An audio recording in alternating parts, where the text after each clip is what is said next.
Good vibes, everyone. I want to thank you for coming to my channel, Political Puff. My name is Brother Push, and I want to have a religious debate with you. I've noticed some things, that we say, in pertaining to Jesus that we never really question. We say in the name of the Father, but we never say who Jesus' Father is. So I was looking through the scripture and I noticed some things that kind of made me ask the question, who is Jesus' Father? I know a lot of people would say, well, his father is Yahweh and all the other names, Jehovah, and all these names right here. But to me, it doesn't really give a true picture of who his father is. So as I was looking through the Bible, I start to notice some things that really made me kind of look back at Jesus in a different manner, So I want to show in the Bible, I'm in the King James Version. So take a moment to show you the cover and all that right there. But I want you to look with me over in Genesis chapter 1. We're going to look at Genesis chapter 1, verse 26 and 27. Because these were the beginnings of what made me kind of question who is Jesus' Father. Well, the first thing I started to realize as I go through the scriptures is that there's more than one God. There seems to be a Lord of hosts, or like a God that has many followers with it. And then the Bible seems to have a singular God, like one God, one being who doesn't have host with it or other beings with it. So 26 and 27 of chapter 1 kind of showed me that right there. And it all ties into who is Jesus' Father. So I wanted to take a look at 26 because there are some things that really separate, what we would call the Lord of hosts and then a singular God. So we'll be in 26, chapter 1. It says, "And God said, let us make man in our image, after our likeness, and let them have dominion over the fish of the sea, over the fowls of the air, over the cattle, over all the earth, over every creeping thing that creeps upon the earth."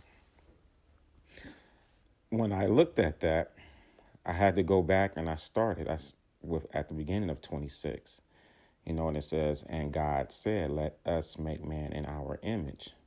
The us stands out to me because it's more than one, it's plural.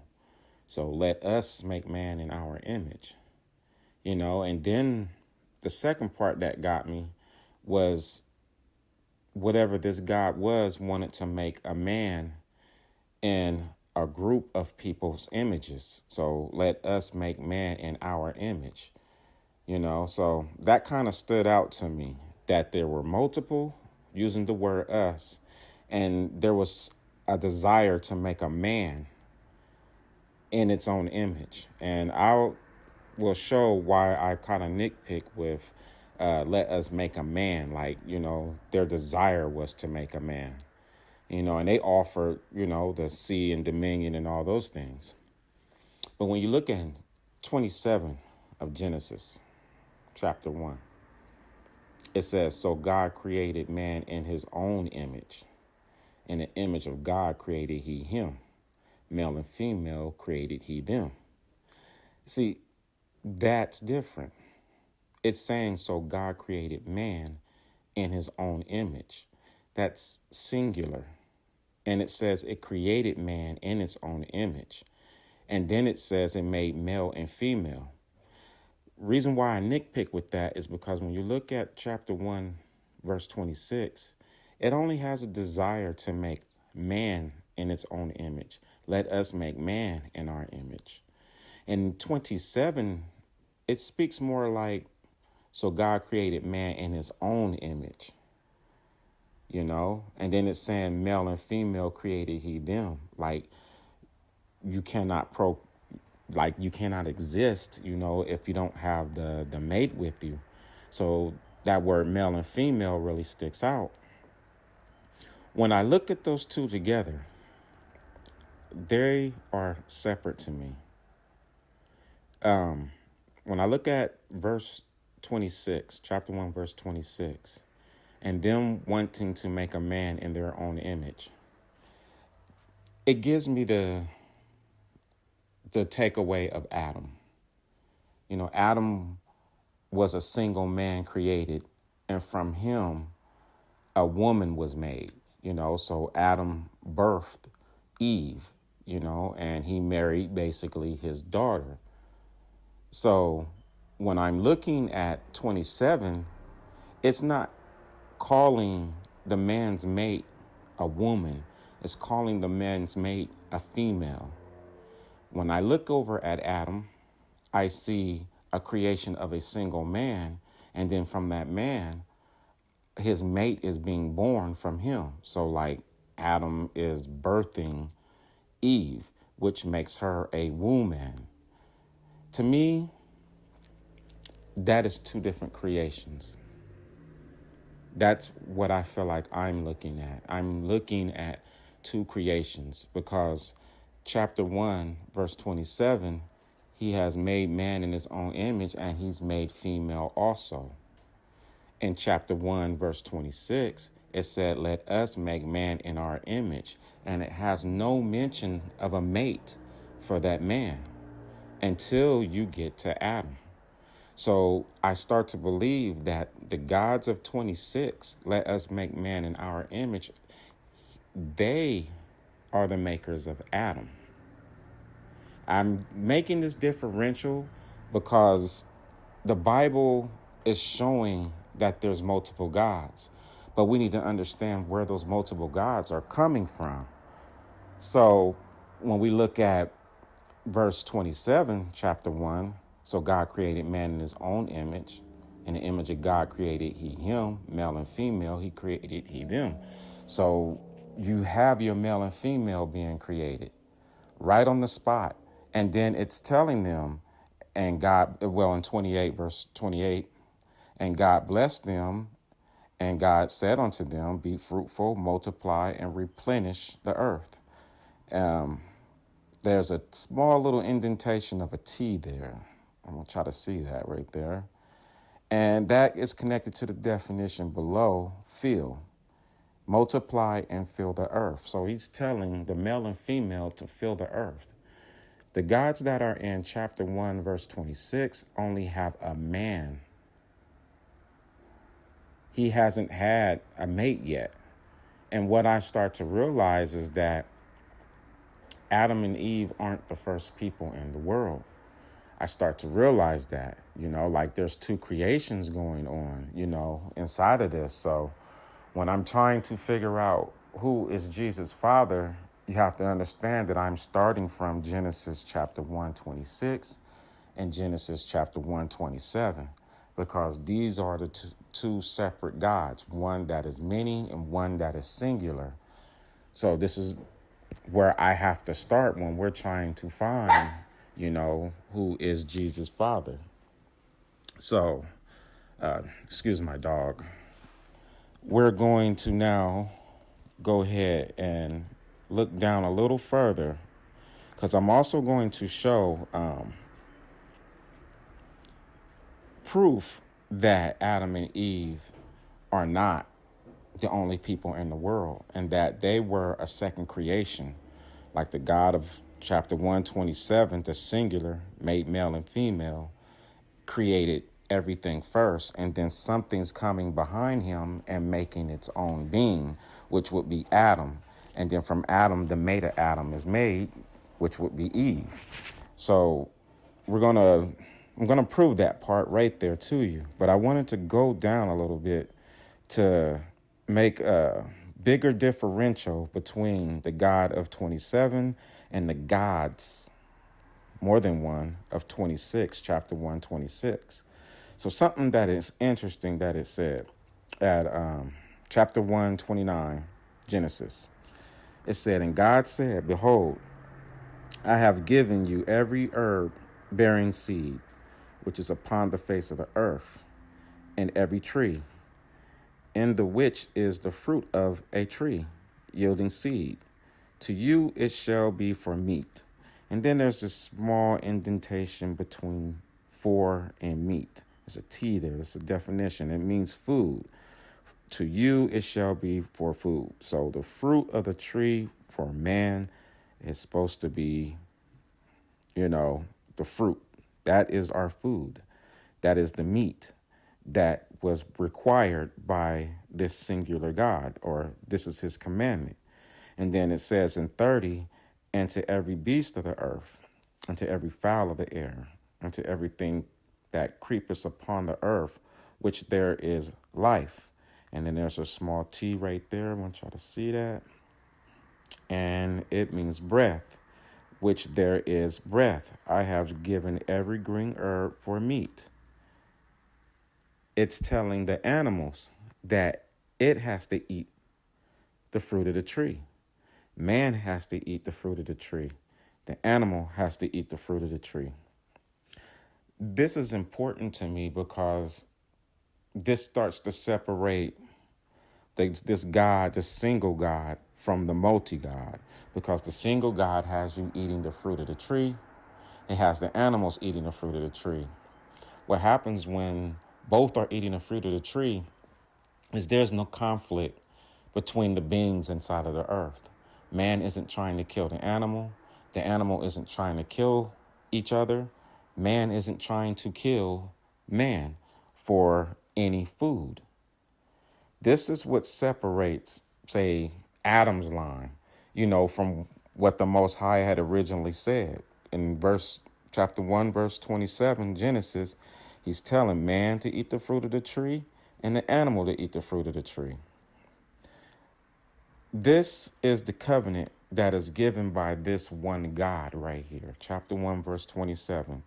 So chapter 1, 30 and 31 is his covenant that basically you and the animals are to eat the fruit of the tree. 29, 30, 31 is all telling you to eat the fruit of the tree.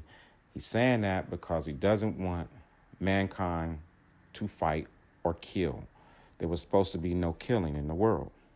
And I'm saying that right there because this is what separates the gods of chapter 126 from 27, because Adam falls underneath the multi-gods. Their desire was to singly make a man, and they did make Adam, that single man. And from that came his female, which he birthed, which was Eve. So if we look back at Genesis chapter 126, it says, and God said, let us make man in our image. It makes no mention of a mate. So this is how you know this is the creators of Adam. So we're still trying to figure out who is Jesus' father. So before I go on, I want to reiterate that the God of chapter 1, verse 27, the singular, the one that made male and female, has given a covenant that the animals and man are to eat the fruit of the tree. So now we want to look at things a little bit further over. We want to turn the page to Genesis chapter 9. Yes, Genesis chapter 9, verse 5. This one is an interesting part because it goes contradicting to what we just read. The singular God, chapter 127 says, eat the fruit of the tree. The animals eat the fruit of the tree. There's no killing when we all eat the fruit of the tree. When we get to Genesis chapter 9, verse 5, This speaks opposite of what we've been told. So I'm going to read it. It says, "And surely your blood of your lives will I require. At the hand of every beast will I require it, and at the hand of man. At the hand of every man's brother will I require the life of man." A person needs to really look at those words right there. It's telling you, surely your blood of your life I require. So whatever this God is, it requires your life. And at the hand of every beast I require it, and at the hand of man. And it's saying that it needs man to take the life of the beast. And then it goes further and says, at the hand of every man's brother will I require the life of man. So then it requires you to take the life of your brother, or say in Abraham's situation, he was going to take the life of his son. This is a different covenant than what we read in chapter 127. Chapter 127 said, eat the fruit of the tree, and the animals is eat the fruit of the tree. And then when you get over here with Noah, you're getting a new covenant that's telling you to sacrifice yourself, sacrifice the animal, and sacrifice your brother. When I'm starting to look at who is Jesus' father, like who is his father, that's why I went from Genesis chapter 1, 26 and 27, because these are the creators inside of the Bible. These are the beings or the gods that are creating mankind and different versions of mankind. Like one only made a man and one made male and female. One made a man, and from that man it birthed a woman. So these are two separate gods. One gave a commandment, chapter 127, to eat the fruit of the tree, the animal and man. The other, chapter 126, that only made man in its image. That thing right there created its female, and its law falls underneath Adam, and Noah falls underneath Adam. So it's receiving the law of Adam's creator. And Adam's creator is asking for the blood of you. It's asking for the blood of the animal, and is asking for the blood of your family member. So, this is the thing that starts to make me say, wow, again, who is Jesus' father? Because Jesus was required to sacrifice his life. And I'm looking at the scriptures and I'm like, well, there is a Lord of hosts or a group that is telling Noah to sacrifice his life. And I start to realize that this is the same request that was told to Abraham. But then with this other God of chapter 127, it's not telling you to sacrifice. It's telling you to eat the fruit of the tree. It's telling you to, it's telling the animals to eat the fruit of the tree. So when I started to look at that, I said, man, I have to investigate this more. That's pretty deep to question the death of Jesus. But I had to take in consideration, Jesus said his Father sent his only begotten Son to die for the sins of the world. There is a God in the Bible that told Noah, chapter 9, verse 5, and surely the blood of your lives will I require. So there is a God that's telling Noah, I need you to sacrifice yourself. So there is a God that's also telling Jesus, I need you to sacrifice yourself. The problem is, I also see another God that's speaking contrary to that. That's why I said chapter 1, verse 27, that's the singular God. I made man in, my own image. Male and female, he created them, and he made them at the same time. Chapter 1, verse 26 speaks only of a man's creation. That's what allows you to understand that they created Adam and later made Adam's mate, because the God of chapter 127 has already made male and female. Now, I know some of y'all are going to say, no, Adam and Eve is the first person. They're the first in the world. And that's where I think I will start to differ. So we want to look at real quick Genesis chapter 4, verse 13 and 14. And this proves that Adam and Eve wasn't the first in the world. It says in chapter 4, chapter 4,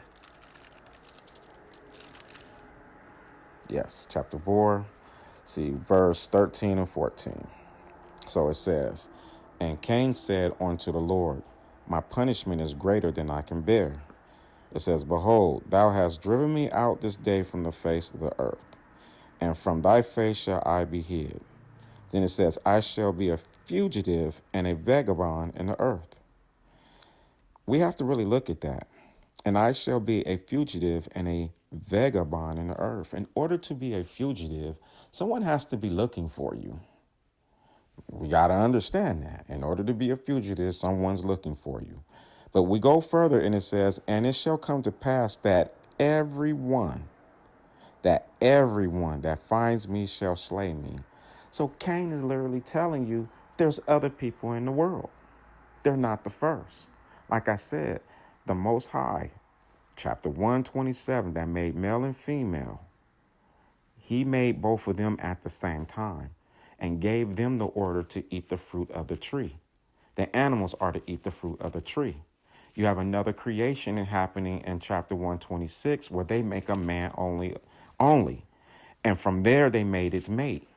And then that family line is the ones that has, let's say, given the call to do sacrifices as a way of appeasing whoever their creators are. So this starts to make things different. And I go back and say, well, Dad, who is Jesus' father? Because there is Noah's God that is saying, I need the sacrifice. I need the sacrifice of yourself. I need the sacrifice of the animal. I need the sacrifice of your brother. These right here are two different covenants. It's, there's nothing I can do about why the gods of chapter 126 of Genesis, why their covenant is being spoken in chapter 9, verse 5, but that's the way the authors has written this. But that is their covenant. That's what they told Noah, and Noah was required to do the sacrifice. And from that point on, everybody of Adam's lineage has been underneath that doctrine to commit the sacrifice. So we're going to go to Hosea chapter 6, verse 6. Because again, we're trying to understand who is Jesus' father. Who ordered Jesus to sacrifice himself? That is what we are trying to figure out. Who ordered him to sacrifice himself? From what I'm looking at, the God of chapter 1, verse 27, doesn't seem to be the one ordering the sacrifices, because it's telling you to eat the fruit of the tree, the man to eat the fruit of the tree. This kind of really settles everything in the sand. So I'm going to read it.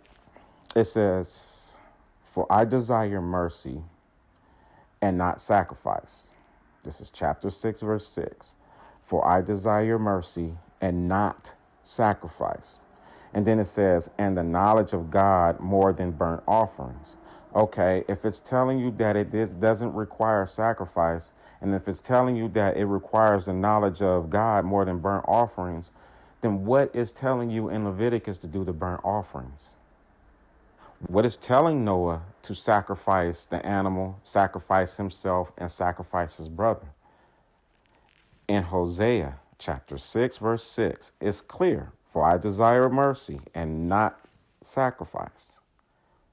That's why I started off in the beginning. And I know that was a big journey, but having to show that there's two sets of gods. There's one who is a bunch of them. They call it the Lord of hosts. And then there's this singular one. And the singular one that's saying, eat the fruit of the tree, chapter 1, verse 27, is also speaking in Hosea, saying, for I desire mercy and not sacrifice, and for the knowledge of God more than burnt offerings. So I know that the God of chapter 1, verse 27 is speaking right now.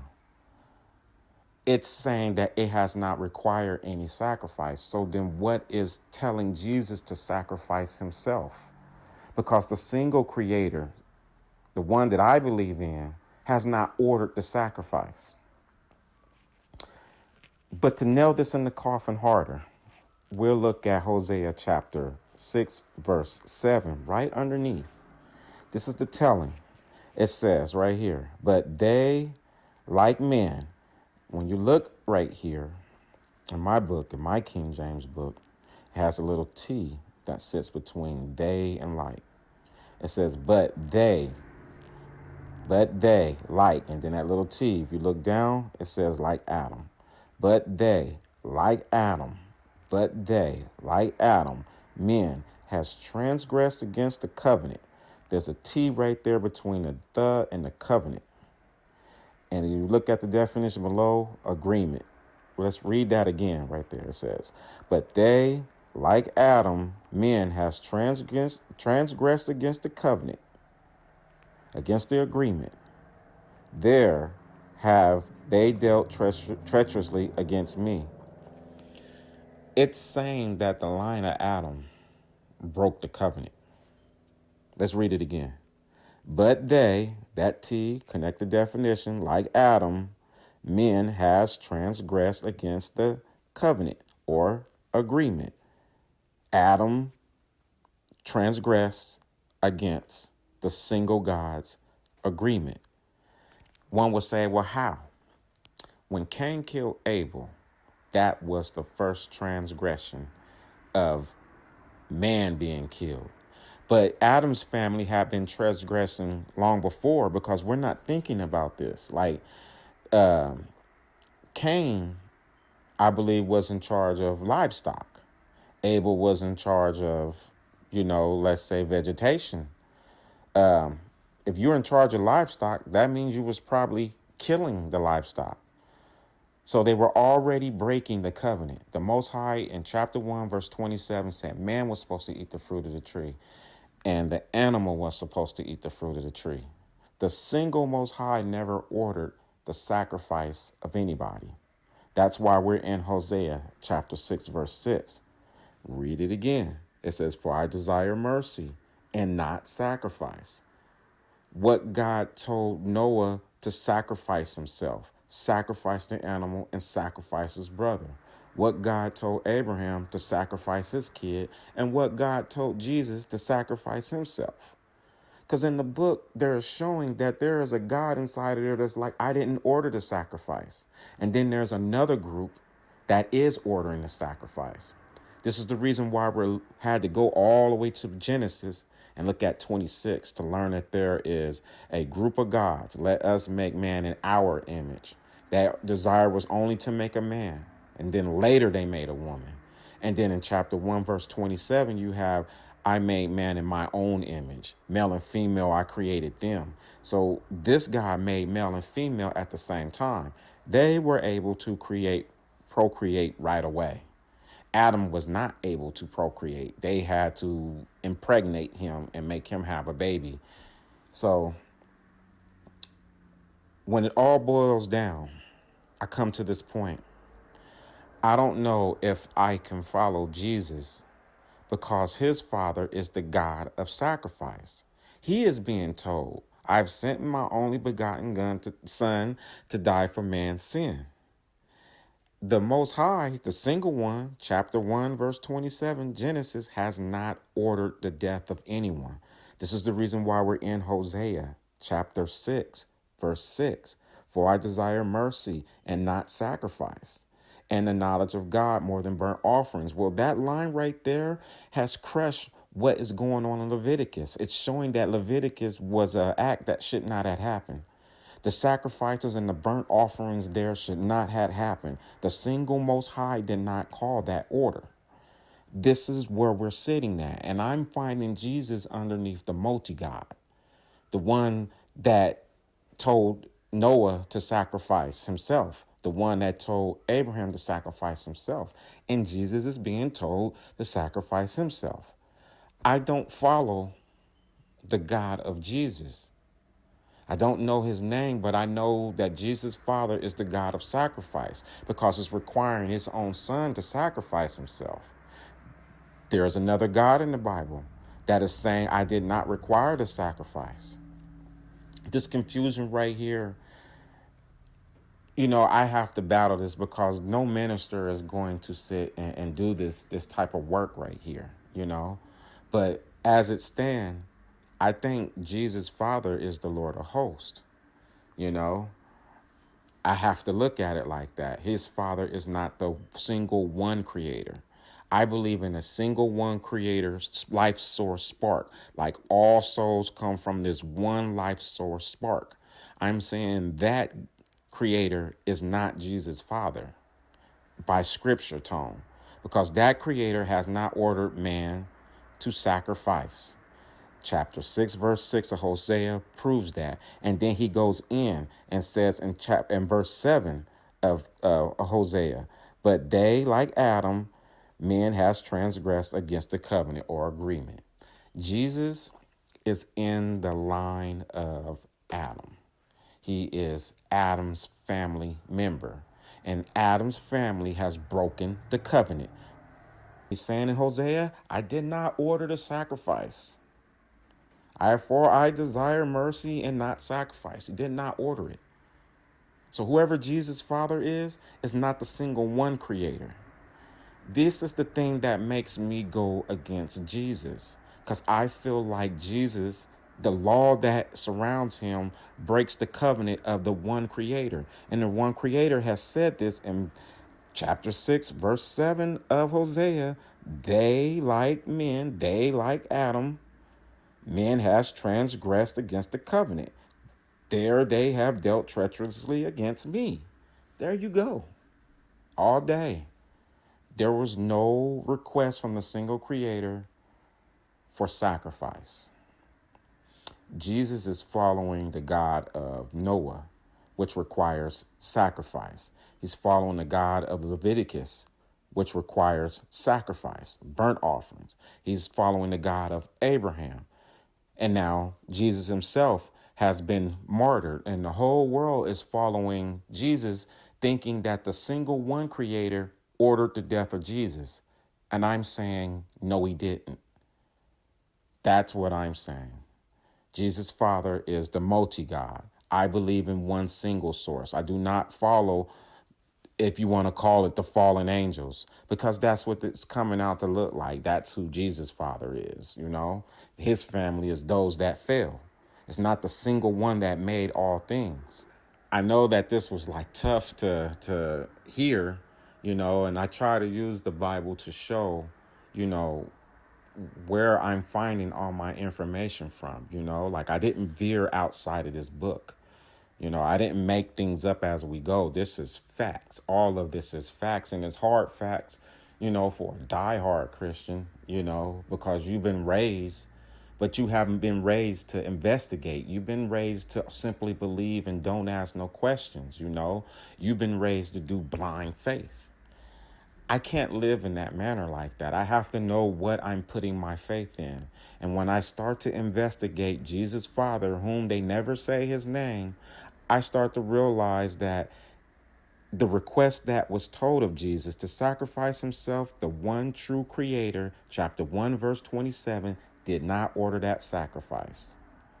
The gods of chapter 1, verse 26 ordered the sacrifice of man because he told Noah. And from Noah, man has been following it. This is what makes the line of Adam treacherous against the Most High. This is the reason why he's complaining about Adam. And Jesus fall inside of Adam's family line, meaning his death is not an order by the single one creator. I got tons of more content, y'all. I got tons of more of arguments. My arguments aren't one where I'm just talking freely from my head.